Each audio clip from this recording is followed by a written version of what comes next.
Hello, it is time for our book study on Rise of the False Gods. I'm so happy you're here with me tonight or today or whenever you are watching this. Kind of excited. We're moving right along, and tonight we are going to be looking at, oops, hang on a minute, I lost my place. Spiritual law and the law of the land. I hope you've been enjoying this, and please know that your comments and questions are always welcome.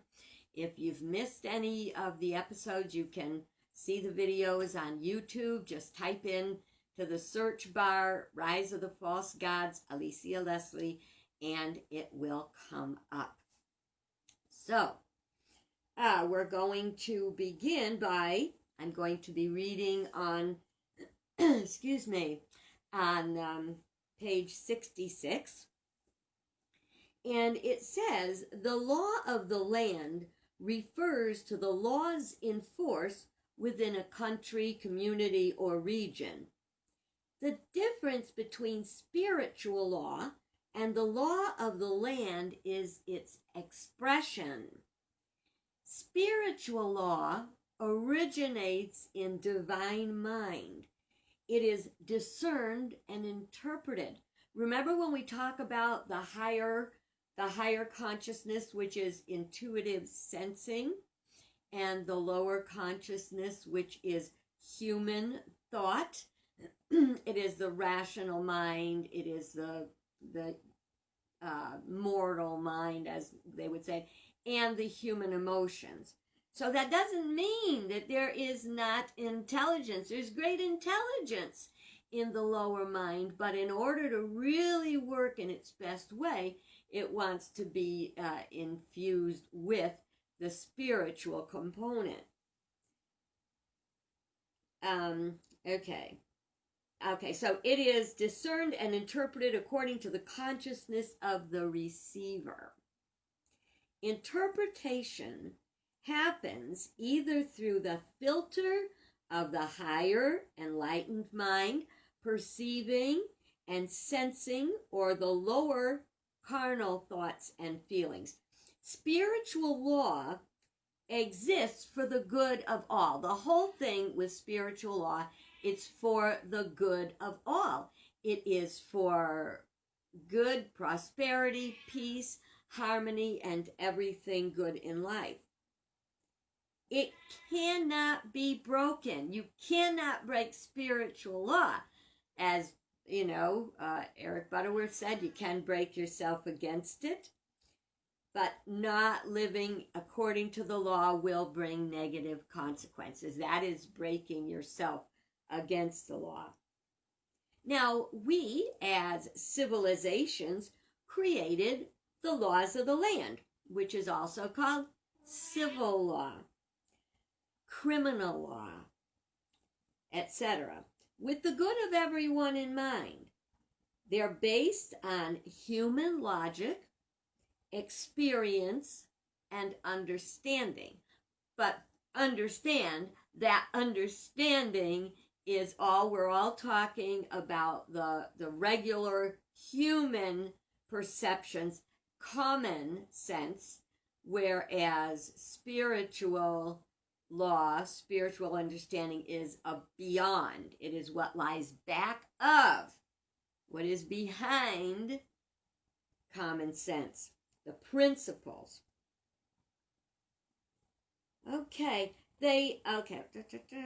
Laws, for example, regarding speed limits have the intention of keeping the people safe. You know, I don't think I'd like to be a police officer because we see a lot of speeding in my town, and there's a lot of accidents and a lot of very sad consequences of those accidents. And, you know, I'm sure they look at the crashes that are caused by high speed and negligence, and they think, why can't people get it? These laws are to protect us. But we happen to have free will, and if we're thinking with our self-centered nature, We don't care what the law says. Well, I care, just so you know, I care. All right. I'm that one that it says there's a maximum speed limit and a minimum speed limit. I'm the one that has to stay over the minimum speed limit. I know. I'm probably the one you get mad at. If it says 45, chances I'm going to be going 45.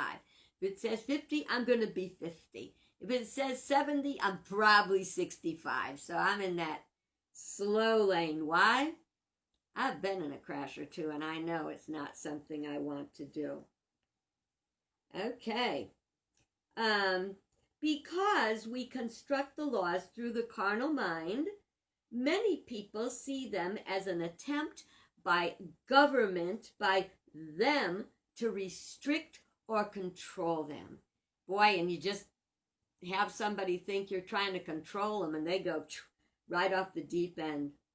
Now, the laws may appear to be broken, but people continue to die and suffer unnecessarily physical injuries because they live outside the law. Unless we were raised by no, not antagonistic, agnostic parents or atheist parents. If we were not raised by atheist or agnostic parents, we were learned about spiritual law at church. We learned about all the commandments and all the thou shalts and those thou shalt nots. The only problem is we were taught the what, but we really were never taught the why. What if we learned more about the why? What if we were to consider laws as safety nets? Or as a way we show love and respect for each other? You know, that's true. I mean, the way that we conduct our lives is the way we show how much we love and respect others. And remember, we are told to love our neighbor and even our enemy. Too often, you have the TV on and there's a grieving parent, and the news cameras are just shoved in their faces. And they give a tearful warning about not texting and driving, not drinking and driving, not speeding. Despite these laws, which were there for our good, for our safety, the tragedies continue to happen. The problem is we cannot legislate intelligence, enlightenment, and morality. Yes, and Cheryl points out that's the way it is, and you can't ask questions. That's that mom answer, you know. Why? Because I said so. If, you realize if you tried to help someone understand the why sometimes, how many, arguments would stop, how many things could change for the positive. Obedience of the law, unfortunately, is up to the people because we have free will. Their decision to disregard laws is not sufficient reason to stop creating or enforcing them. In fact, it's all the more reason to help others understand the why. In the book that I'm working with in the church, whose services I'm standing in for during October, we're looking at the book, The Spiritual Warrior. And it said the number one enemy of the spiritual warrior is resistance. I remember one day when I was in seminary, and one of the other students in the class ahead of me was all, like you have a spiritually awakened moment, and you go around like, and I said, what's up with you? And she said, I just learned the most important way to win is to surrender. If you are surrendering to truth and to all that is good and to understanding, surrender is the way to win. It's all by right of consciousness. Okay, now, this is, got a little disclaimer, okay? All right, so remember when I say, like, every time we visit, I say, I may say something you don't like. That's okay. You don't have to accept that as, the beginning and ending, the truth, the absolute truth. This is the way I see it. So you may need to take a little breath. And don't be hating. Now this is from 2018. Already. Sometime back. In 2018, truth, justice, and integrity are being abused as never before. Those in the highest positions of the United States laugh at the laws with total disregard. Diplomacy is non-existent in the White House. Nobody knows where it's going. Well, so far, it's gone in a direction I sure wish it hadn't. Once we were seen by many, not all. Our history, my friends, is not as perfect as we would like it to be. But we once were seen as a benevolent, loving guide and guiding light in the world. Right now, we're not seen as a guiding light. We're, in many instances, a laughing stock. We're a shake my head thing. The laws are there, but they are being flaunted. Now, we can point all the fingers we want, but you remember, every time we point a finger, there's 3 fingers pointing back at us. So for every time we kind of fudge the law a little bit, whatever it is, that we're being a part of the problem, not a part of the solution. Even in the branches of government and within parties, there is no cooperation. This is from January 25th, 2017, from Fortune magazine. They posted the Declaration of the United States moving from being a full democracy to a flawed democracy. That was 2017. This is 2020. This is an excerpt of the article. While U.S. citizens could once claim to be a part of the 9% of people in the world governed by a full democracy, they are now part of the near 45% who live in a flawed democracy. That's according to the Economist Intelligence Unit, which downgraded the U.S. in their 2016 Democracy Index published Wednesday. The move puts the U.S. in the same category as Poland, Mongolia, and Italy. You can't make this stuff up, folks. You can pretend it doesn't exist, but it does exist. Why has this happened?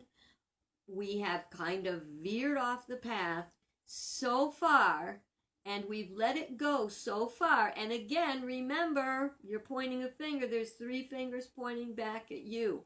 A lot of what we did was to say, let George do it. Let George enforce the laws. Let George worry about it. I got other things to do. We voted, and then we sat back and griped about everything that the government did that we didn't like. Well, I hate to tell you this, but this is a government of, by, and for the people. And when the people learn to work together, now, there's different opinions, but the way our democracy was designed was for balance, checks and balances, and holding each other accountable. What has been happening, and this was for quite a while we were sliding into this, but especially after 2008, there was the Republicans and the Democrats seem to just have a divide that is going greater and greater. Well, by law, we are all one. This is by spiritual law. We are all one, and we are meant to work together. The intention was that the conservatives helped us have roots and the liberals let us have wings. And they have to work together. Thinking and feeling, thought and emotion, they must work together. That is spiritual law. And we are clearly not in alignment with spiritual law. We should be working for uniting all of us with each other. I mean, that's a fact. You can't separate. Let's just put it in one way. You can't separate men and women and have relationships and children and families and stuff like that. We're meant to be one. And that is a primary spiritual law. And we've just come away from it. We have, and I know that's, you probably don't want to go there, and I don't want to get myself in any more trouble. So I'm just going to kind of try to back off. But I urge all of us to abide by the spiritual law, the core, which is the highest good for everybody. Learning to work together. Look at your body. When your body stops working together for the good of the whole, you die. If you don't die, you get sick, okay? Dis-ease. We are meant to live in a state of ease. And whether it's our finances, or whether it's our conscience, or whether it's our physical health, or our mental health, we want to be in balance. We want to be centered and grounded. You may be more of a liberal. You may be more of a conservative. But the point is for the liberal and the conservative to learn to work together, because division is contrary to spiritual law. Every single thing in creation was created to support the whole.